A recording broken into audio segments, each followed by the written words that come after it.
course to 1968.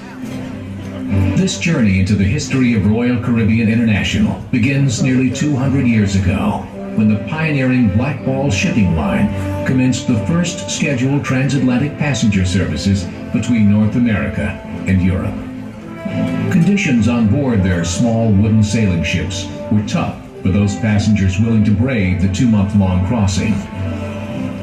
During the mid-19th century, sailing ships were replaced by larger, faster iron-hulled steamships as shipping lines competed to satisfy the growing demand for intercontinental travel, especially from those seeking a new life in the United States and Canada. With the dawn of the 20th century came the golden age of the ocean liner. Relentless innovation in ship design enabled even faster crossings. Liners including Cunard's Mauritania and White Star Line's Olympic whisked their passengers across the Atlantic in just 4 days. Comfort as well as speed also became an important area of competition, with shipping lines competing to build the most luxurious ocean liners possible. Ships such as the British RMS Queen Mary and French SS Normandy were regarded as the pinnacle of first-class travel. During the 1920s and 1930s, immigration to North America slowed significantly. To compensate for this decline, the shipping lines sought new opportunities in leisure travel and began marketing the concept of the European vacation to an increasingly affluent North American population. However, the business was seasonal, as passengers were unwilling to brave the Atlantic in midwinter. To keep their ships operational year-round, many companies introduced a winter cruise schedule to the Caribbean. However, the ocean liners were not ideally suited to warm water cruising, with their small windows and limited open deck space. Furthermore, the deep drafted hull design of these vessels made docking in the Caribbean's shallow ports extremely difficult. The emergence of jet travel in the 1950s heralded the demise of the ocean liners as the great transatlantic people movers. So many ships were converted to operate solely cruise itineraries. Meanwhile, in the Caribbean, Frank Fraser, a banana plantation owner, was the first to spot an opportunity to create a year-round cruise business based in Miami. By the end of the 1950s, Fraser's Eastern Steamship Lines had 4 ships successfully operating out of the port. However, in the early 1960s, Fraser's failing health forced him to sell the business, which was renamed Yarmouth Cruise Lines. In November 1965, the newly formed company was struck by tragedy in one of the worst maritime disasters in modern U.S. history. The company's 38-year-old ship, the Yarmouth Castle, suffered a devastating fire and sank 120 miles east of Miami. 90 people lost their lives. The disaster proved a turning point within the cruise industry. Sweeping new laws were introduced, putting passenger safety at the very heart of all operations, ensuring that such a disaster could never happen again. The tragedy would also mark a turning point in the career of the young general manager of Yarmouth Cruise Lines. This man envisioned a company which would revolutionize the cruise industry, a company that would operate brand new, purpose-built warm water cruise ships. That man was Edwin Stefan. That company was Royal Caribbean International. So good afternoon everybody and welcome to 270 and welcome to part number 1 of Royal Caribbean Story. We will tell you all about how it goes on from this point today, first in part number 1. My name is Angel, I'm your activities manager on board. I come from the Netherlands, so please bear with me as English is not my first language. And ladies and gentlemen, my name is Chris and I'm the cruise director here on board the Ovation of the Seas all the way from Australia. It is our pleasure to tell you the wonderful story of Royal Caribbean International over this part and also part number 2 of this presentation. So the first question, Angel, is how do you start a cruise line? It is fair to say that very few people can answer this with authority. Ed Stefan is one of those who can. Born in Wisconsin, Ed Stefan served as an Army radar technician in the Korean War in the 1950s before settling in Miami to develop a civilian career in the thriving Florida hotel industry. He quickly rose to manager level before seizing the opportunity to take to the seas as general manager of the Yarmouth Steamship Company, which operated short cruises to the Bahamas out of Miami. As we saw in the introductory film, tragedy struck the Yarmouth Castle on November 13th, 1965. This had a profound effect on all those involved, as well as triggering sweeping new legislation improving passenger safety at sea. Ed Stefan realised that new, safer ships designed to meet the needs of the cruising in the Caribbean were the future. He began to create a new company offering year-round cruises out of Miami that would offer a level of service not experienced by people on land. This dream would require vision, teamwork, finance, expertise, and know-how. Ed Stefan had the vision and the talent, but needed financing, maritime expertise, and above all, ships.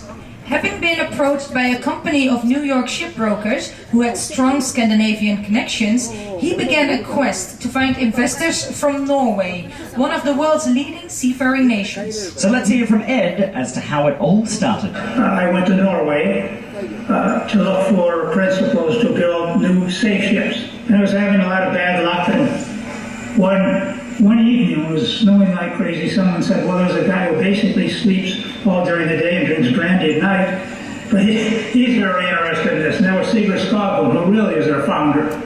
A fine Norwegian gentleman. And we sat up that whole night after it done. My God, it must have been up 48 hours. So I was drinking coffee to get the caffeine to keep me awake. And before I left, he said, well, okay, let's build 3 ships. So the next day when I came in the office, I said, yeah, I hope he remembers what he said. And then I heard someone say in the office my name, but everything was Norwegian. So I said, well, what was that all about? And someone said, that, well, it was Mr. Skogholm saying to his top manager, don't let Mr. Stefan leave Norway. And so indeed, that is how it came about. Having convinced Sigurd Skogholm from the firm I Am Skogholm to invest, the esteemed Norwegian shipping company Anders Wilhelmsen & Co. was persuaded to join them in setting up the new cruise line. The firms agreed to finance the building of 1 ship each. However, the original plans that Ed Stefan and Sigurd Skogholm had discussed relied on the creation of 3 ships, with one operating 7-night cruises and the other 2 operating 14-night itineraries. So a third partner was sought to finance the remaining ship. While the search for a third partner commenced, a number of decisions needed to be made. What would the ships look like? Where would the ships be built? What to call the company? Despite all the technical and operational challenges of launching a cruise line, naming the company proved to be the most difficult decision. It was agreed by those involved that the word cruise should appear. Names such as Holiday Cruise Line, Crown Cruise Line, and Pleasure Cruise Line were all suggested but rejected before Royal Caribbean Cruise Line was finally chosen. It was felt that the word royal worked well in associating the high level of service demanded by Ed Stefan's original vision.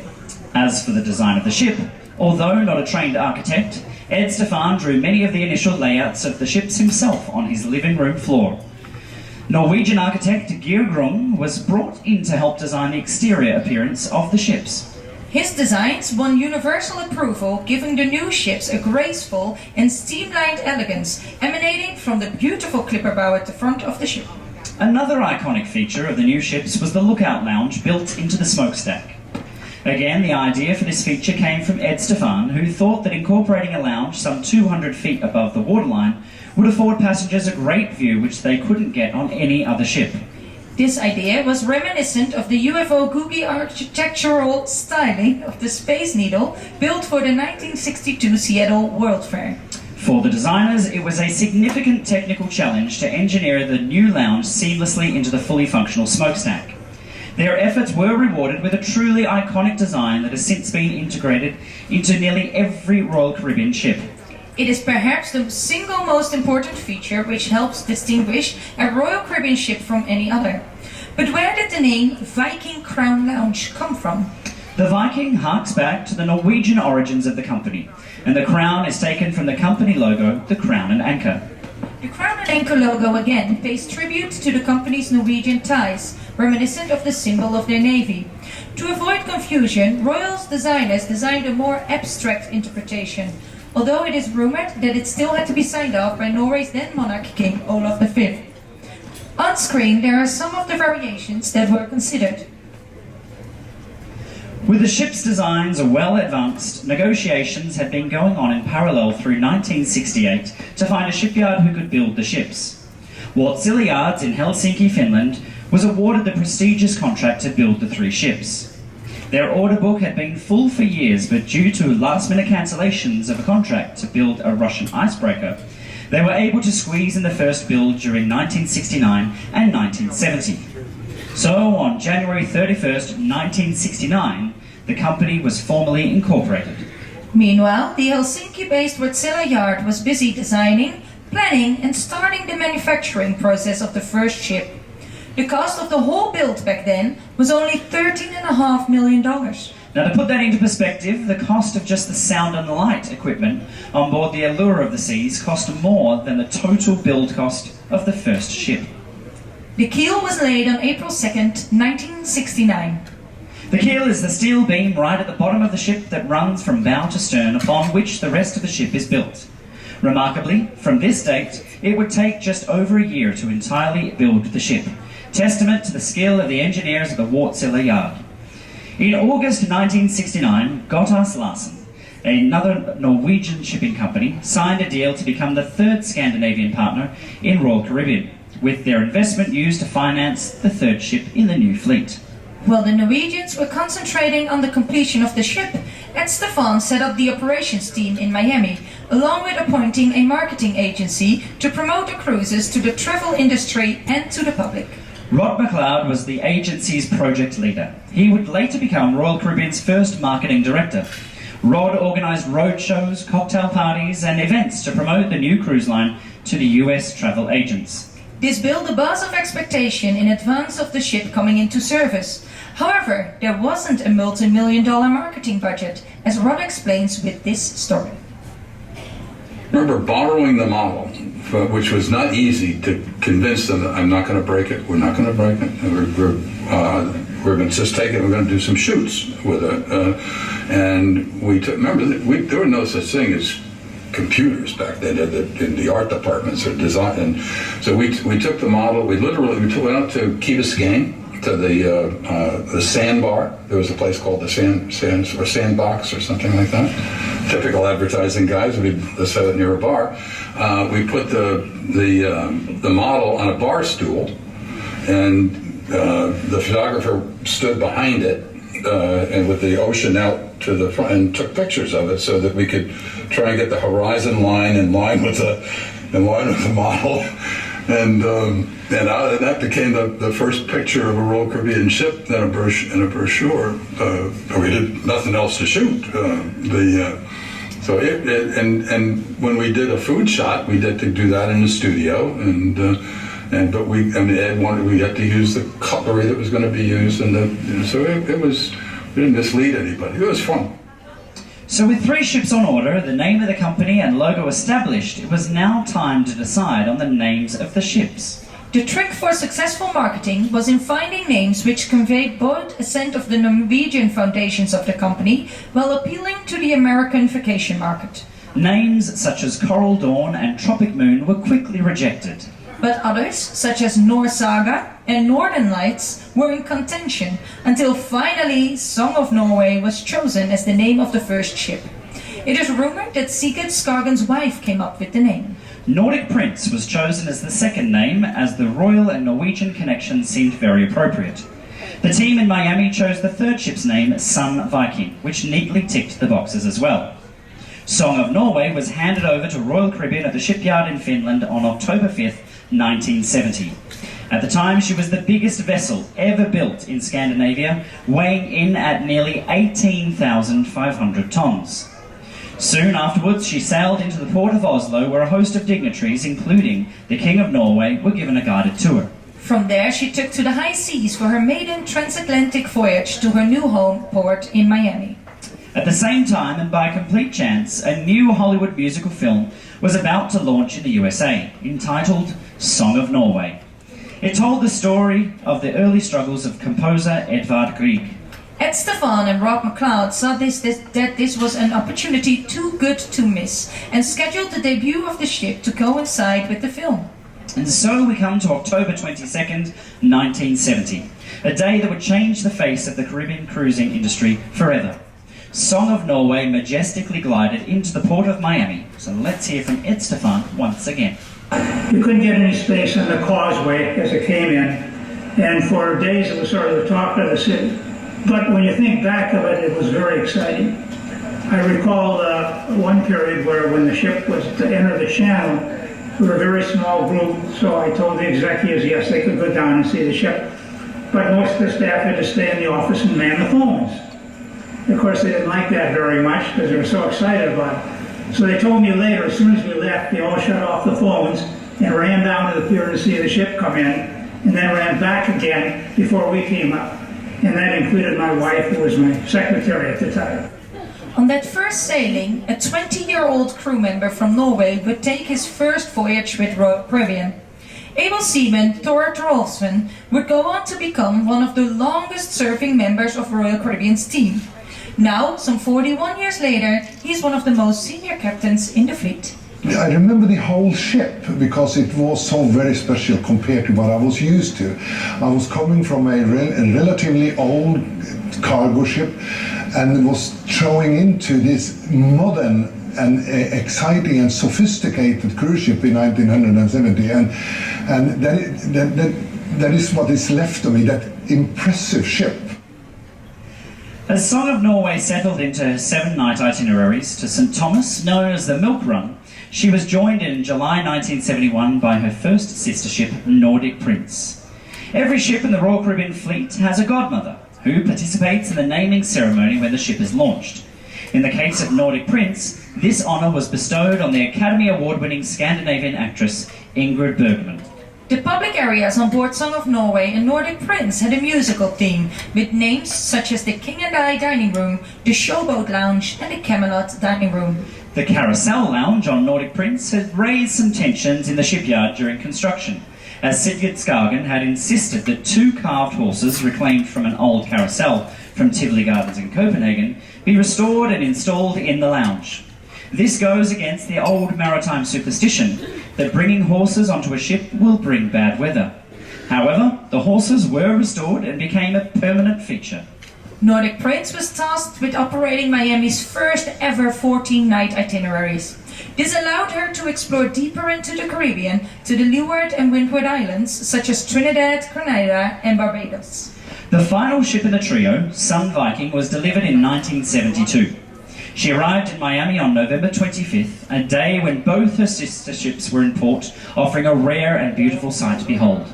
And so the trio was complete. The original concept, much discussed by Ed Stefan and Sigurd Skagen, late into the night back in Norway some 4 years earlier, had finally come to fruition. So successful were the 3 ships in their early years that the company had to do very little advertising. The public immediately embraced the new ships with their wide open sundecks, fantastic public rooms and superb service. During the early 70s, the only advertising campaign of note was the Sail a Skyscraper campaign. This series of ads featured the Viking Crown Lounge as its prominent feature. Let's hear a bit more from Ed Stefan.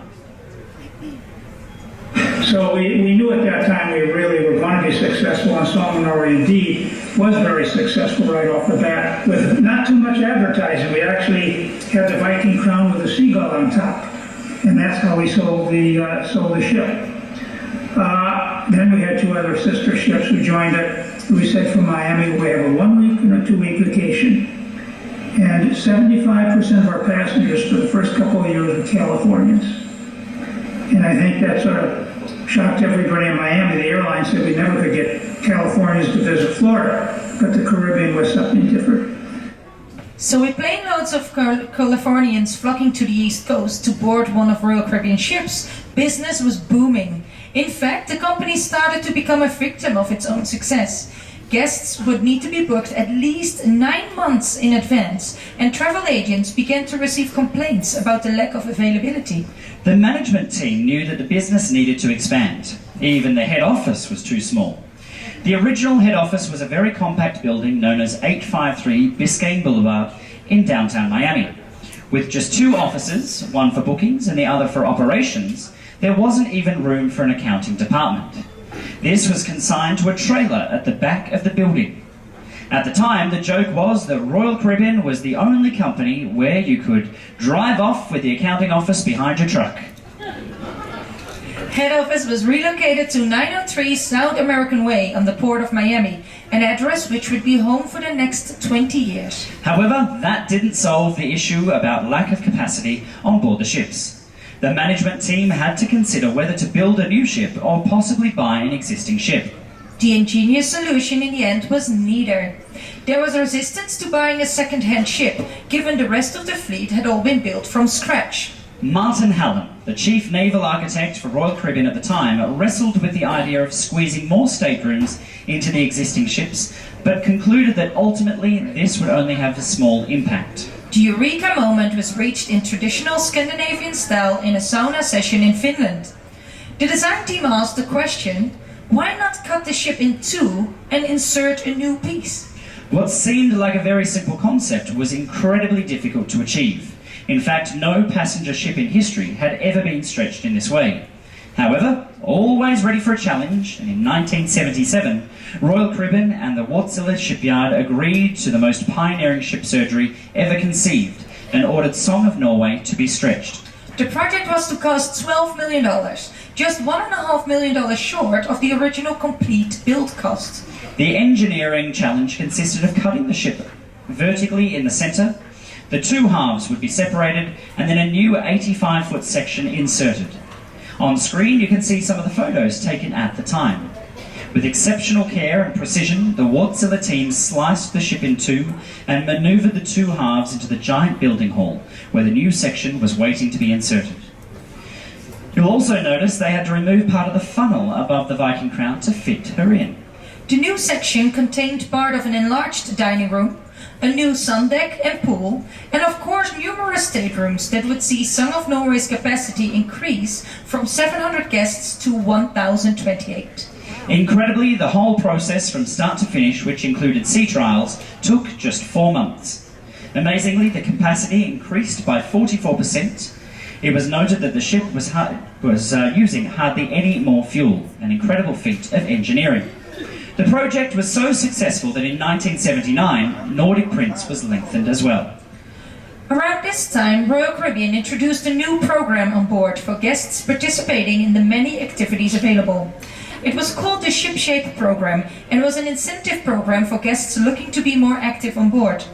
For every activity they completed, guests were given ship-shape dollars. They collected these dollars until they earned enough to exchange them for a unique ship-shape t-shirt or sun visor. The program turned out to be hugely successful, with guests avidly collecting their dollars to exchange them for their exclusive rewards. Let's hear from Rob McLeod about the very first event which took place on board Nordic Prince. The very first event was a walkathon on the Nordic Prince. I remember that well. And we were all wondering how many people are going to get up for like 6:30 a.m. walk around 5 times around the deck was 1 mile. We normally get maybe 8 or 9 people out for this. They had 100. They had to call up one of the assistant cruise directors to come up to help organize this thing so everybody get credit for the ship-shape dollars. That was the beginning of the ship-shape program. Looking back, the 1970s had been a very successful first decade, marred only by the sad and untimely death of Sigurd Skogan in 1975 at the age of 67. Along with Ed Stefan and the Wilhelmsen brothers, he had played a major role in both the setting up and growth of the business. At the end of the 1970s, competition in the Caribbean, the cruise market was heating up, with rivals launching new ships and new companies starting. The board at Royal Caribbean knew that no matter how successful the stretching of both Song of Norway and Nordic Prince had been, they still needed more capacity to meet the growing demand. So in 1979 they decided not to stretch Sun Viking, but take the even bolder step of commissioning a brand new ship. She was to be called Song of America and would weigh in at 37,500 tons and carry 1,470 guests. With over 8 years of operational experience to draw upon, the original design team was able to make some important changes with the internal layout of Song of America. The biggest change was to group the public rooms and spaces in a vertical arrangement toward the rear of the ship as opposed to the traditional horizontal layout. This meant staterooms could be grouped at the quieter front end of the ship. Her largest size gave room for an enlarged sun deck with the space for not one, but 2 swimming pools. Technological and environmental advances were also built into the design with the addition of computer controls in the engine room and a system designed to recycle waste heat from the engine exhaust gases. The entertainment venues were improved with the Can Show Lounge able to accommodate up to 740 guests. Externally, over and above her size, a new style Viking Crown Lounge was a big feature. This new feature, of course, now included an internal staircase to reach it, along with 360-degree views of the ocean. Wärtsilä delivered Song of America 10 years to the day from her predecessor, Sun Viking. On board for her maiden voyage was none other than ex-President Jimmy Carter and his wife. They would become regular travelers with Royal Caribbean over the years. With the stretching of Song of Norway and Nordic Prince, and with the introduction of Song of America, Royal Caribbean had more than doubled its capacity in just over 4 years. The addition of Song of America gave the company its first chance to explore new horizons. A schedule out of New York to Bermuda was chosen. In 1984, Nordic Prince began an 8-year stint of cruising between Manhattan and St. George's in Bermuda. Back in the Caribbean, a new trend had emerged of cruise lines seeking to stop at wilderness ports. For example, the Robinson Crusoe notion of the deserted island. This was in response to the regular ports of call becoming increasingly congested. Ed Stefan and his team scoured the Caribbean looking for a suitable tropical paradise. After an intensive search hopping from island to island by helicopter, the team struck upon a jewel on the Isle of Hispaniola. The location was Point Saint-Honor, located a few miles from Cape Hay-Chen, Haiti's second largest city. Hundreds of names, including Columbus Cove, were suggested but rejected in favor of a version of the nearby fishing village, La Badi. The spelling was changed and so Labadee, as we know it today, was born. The mid-80s saw a significant expansion in the cruise industry in Miami. Royal Caribbean had a market share of about 11%, putting it in third place behind NCL and Carnival Cruise Lines. The board of the company knew that standing still was not an option, so they commissioned a reputable management consultancy to produce a report as to what the company should do next. After 6 months of in-depth research, the answer came back loud and clear. Expand, expand, expand. In other words, more ships, bigger ships, and more destinations. The report galvanized the team at Royal Caribbean to proceed with the most ambitious project to date. The Megaship, the largest purpose-built cruise ship in history. At the time, the new ship size was to be epic. 880 feet long, 106 feet wide, over 73,000 gross tons, and able to carry 2,700 guests. With an increasingly diverse base of guests traveling on Royal Caribbean's fleet, there was a need to provide an expanded range of facilities and features on board.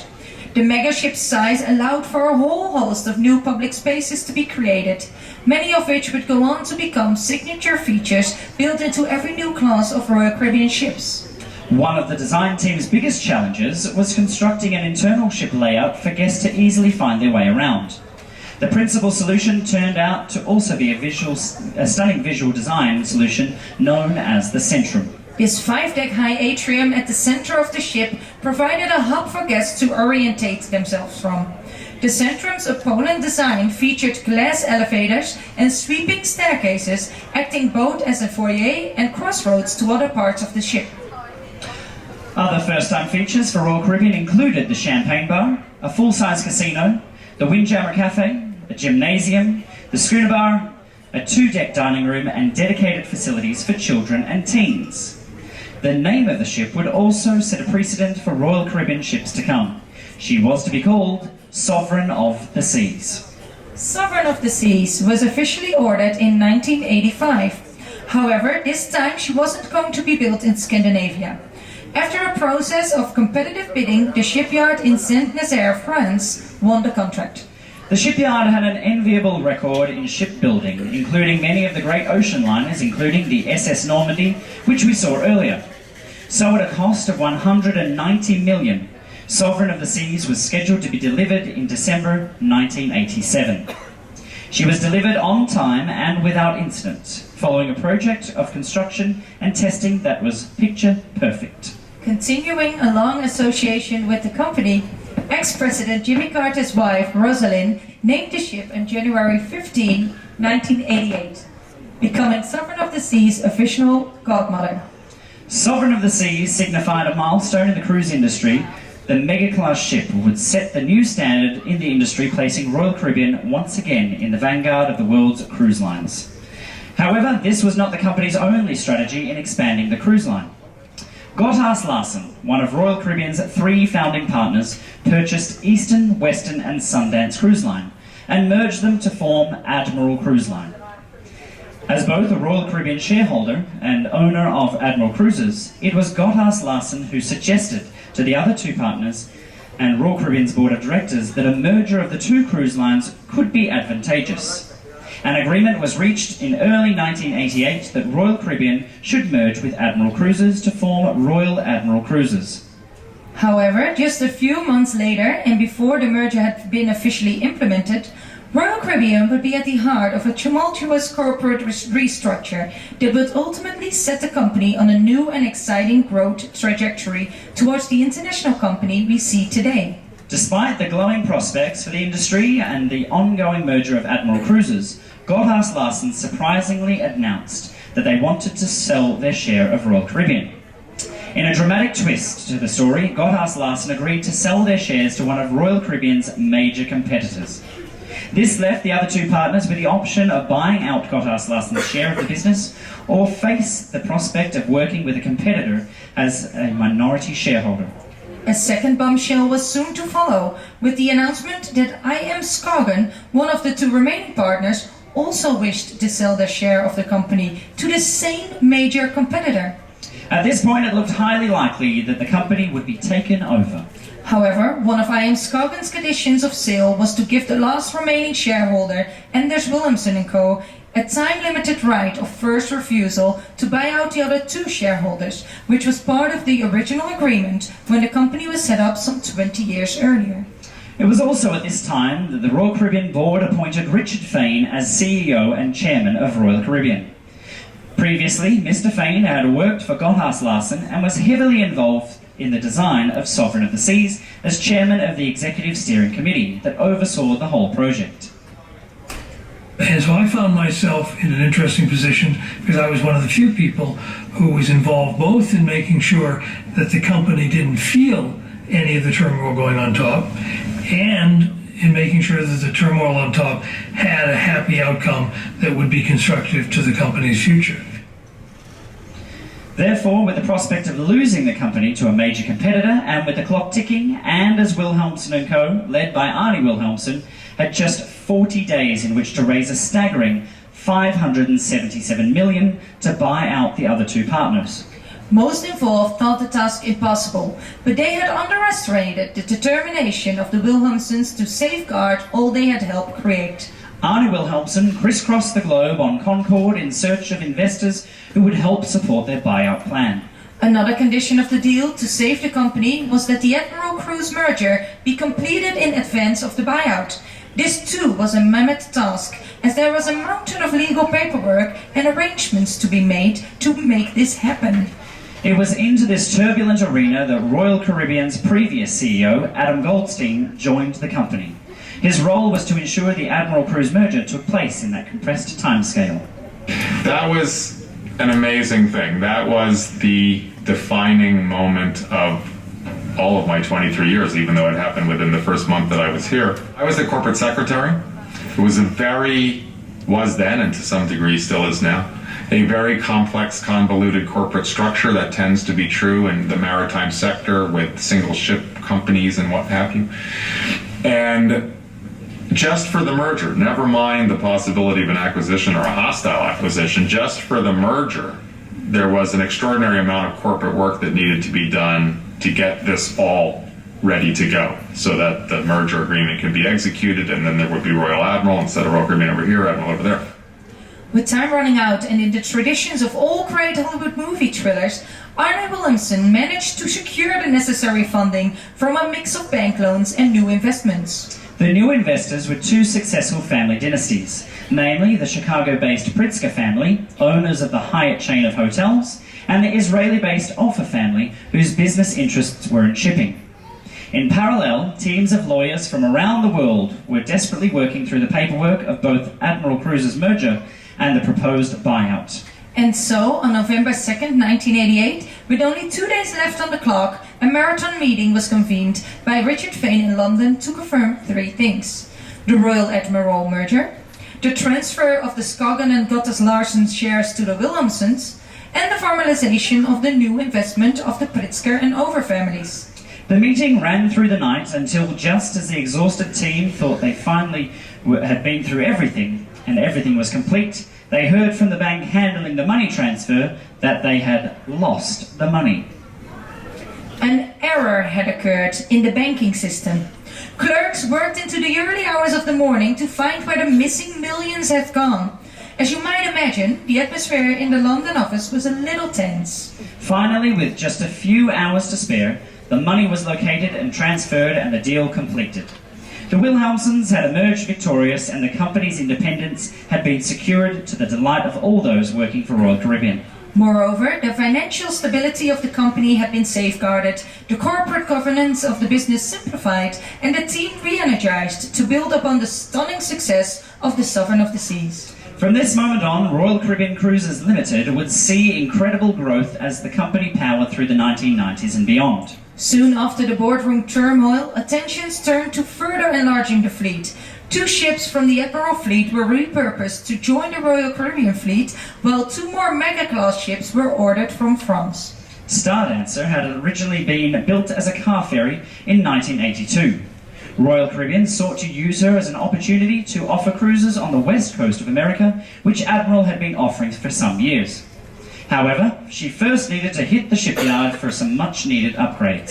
A Viking Crown-style feature was added, and the inside capacity was increased from 976 to 1,512 by cleverly converting the 2 car decks into decks of staterooms.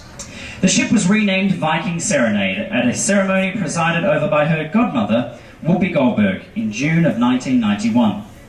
She then offered cruise itineraries out of Los Angeles to Mexico and Alaska.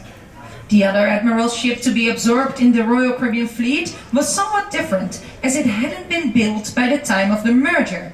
Already well advanced in the design stages and known as Future Seas, the board at Royal Caribbean decided to repurpose her as a Royal Caribbean ship and task her with 3- and 4-night itineraries.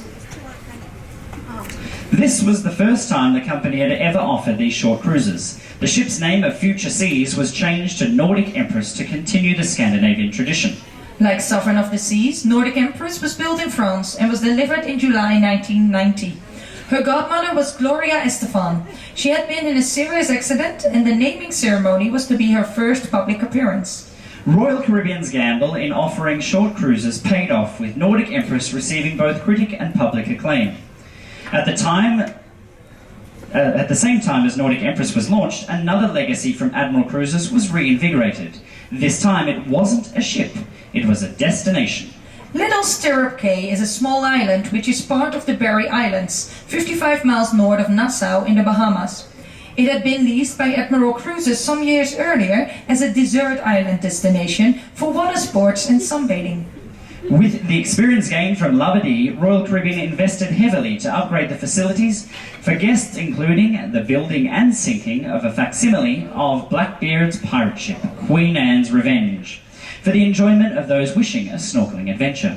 Little Stirrups Cay's name was changed to Coco Cay, and to this day is a popular port of call for Royal Caribbean. Back in Miami, however, the tempo for expansion was speeding up. Sovereign of the Seas was continuing to be a big hit with guests. And with this confidence and the backing of the new owners, the company ordered 2 more mega-class ships to be built.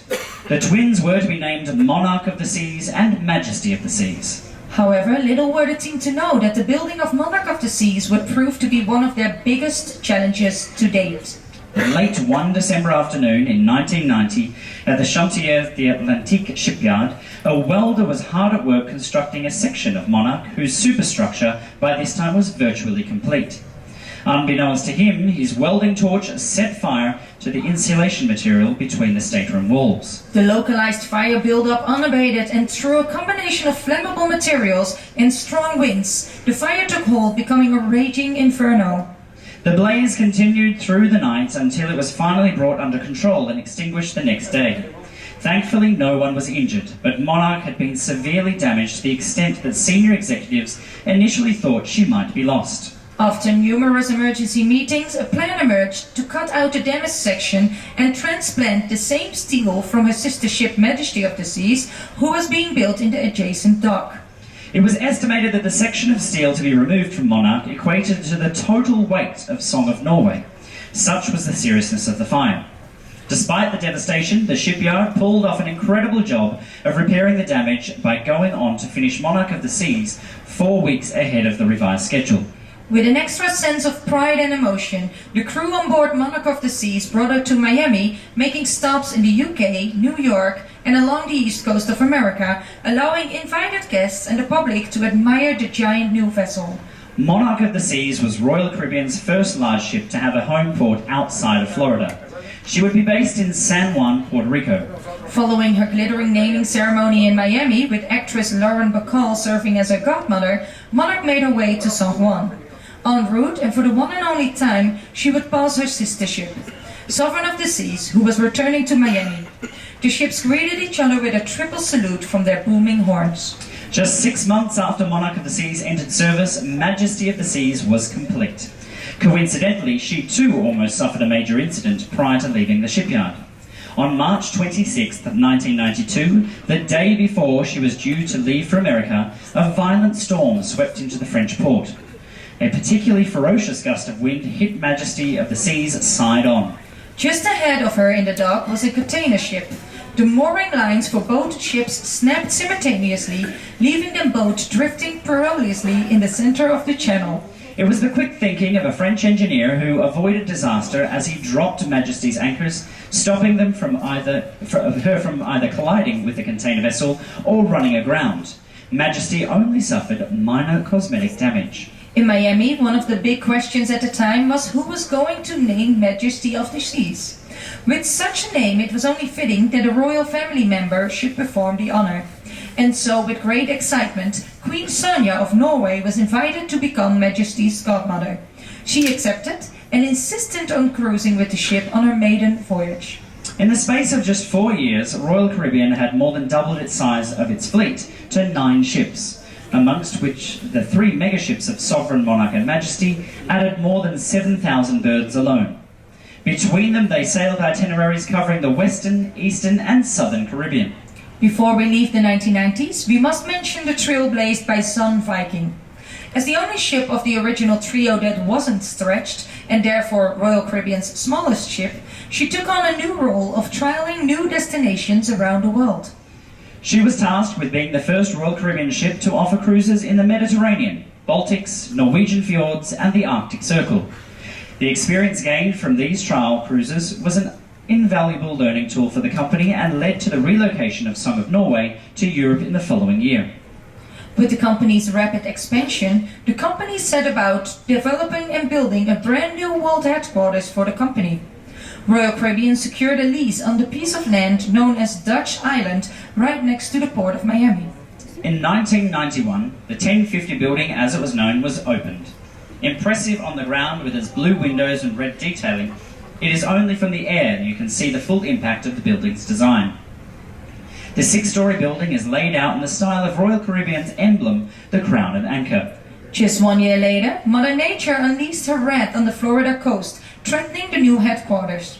Originating off the coast of Africa, the devastating Category 5 Hurricane Andrew trekked towards the eastern seaboard of the United States, picking up power along the way.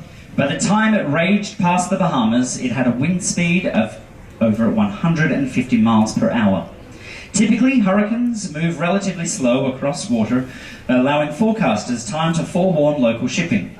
In the case of Hurricane Andrew, the only Royal Caribbean ship to be affected was Nordic Empress. Thankfully, rather than to be caught in the huge storm's path, she had time to maneuver out of the way, only affecting guests by an altered and delayed itinerary. Sadly, the prognosis for Miami was much worse. Forecasters were predicting a direct hit to the city, and frantic preparations ensued across the city to batten down the hatches. Royal Caribbean's base on Dodge Island, normally considered so convenient for the port, now made it particularly vulnerable to such weather events. Luckily, a year earlier, the team at Royal Caribbean had put in place a hurricane preparedness plan, which went into immediate effect.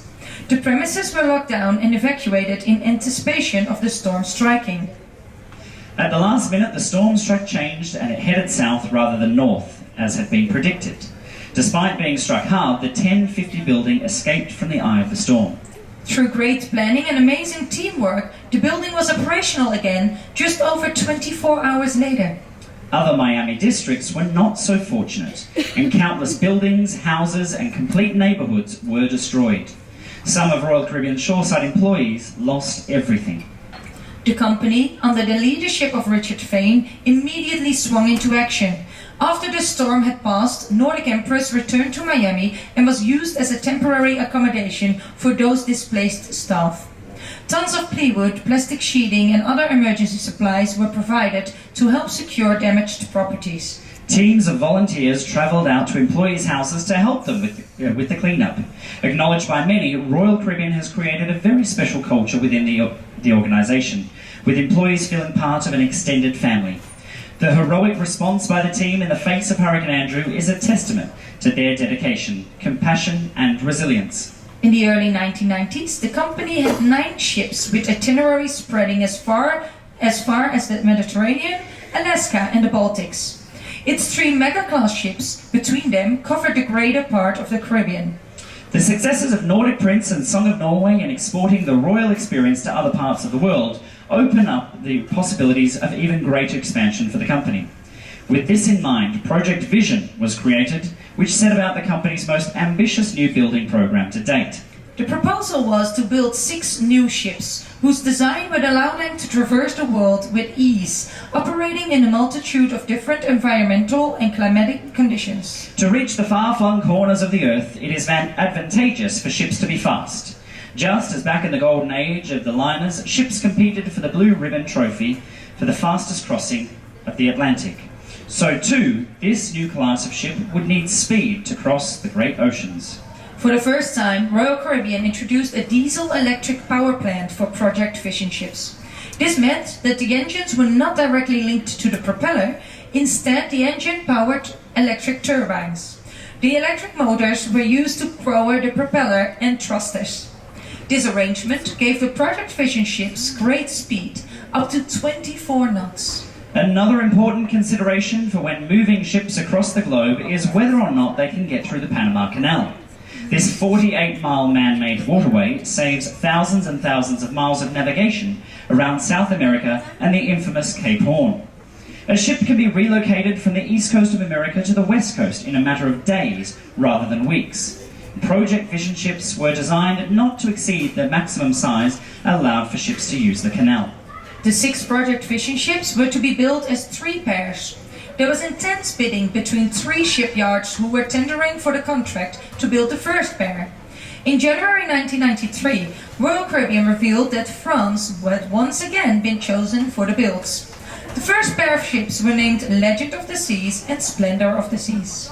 Given the ships might not always benefit from warm, sunny climates, one of the 2 swimming pools on the top deck was fitted with a retractable roof to be used during times of inclement weather. This did, however, create a dilemma as to what to do with the deck space it covered when the roof was retracted.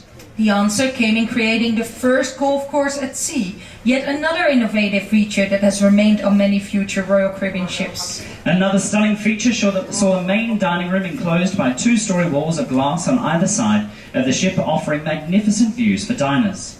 At over 70,000 gross tons and capable of carrying 1,800 to 2,000 guests, The Vision Class ships all entered service between 1995 and 1998. Legend of the Seas and Splendor of the Seas were joined by the second pairing of Grandeur of the Seas and Enchantment of the Seas, who were built in Finland. The final pairing of Rhapsody of the Seas and Vision of the Seas, who were built in France, meant that Royal Caribbean had seen its greatest expansion of the fleet to date. This is the point at which we leave our story for this session. We've now seen the company started from its modest beginnings back in the late 1960s to become a fleet of 15 ships, offering itineraries across the globe with some of the most amazing ships at sea. But this is just a taste of things to come. At the beginning of the next session, we will see how Project Eagle went on to redefine the cruise experience and set the standards for cruising in the 21st century. So make sure you don't miss it, and do check your cruise compass for the time right back here of that second session of the Royal Caribbean story. Thank you so much once again, ladies and gentlemen, for joining us here today in 270 for part number 1 of the Royal Caribbean story.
Yeah.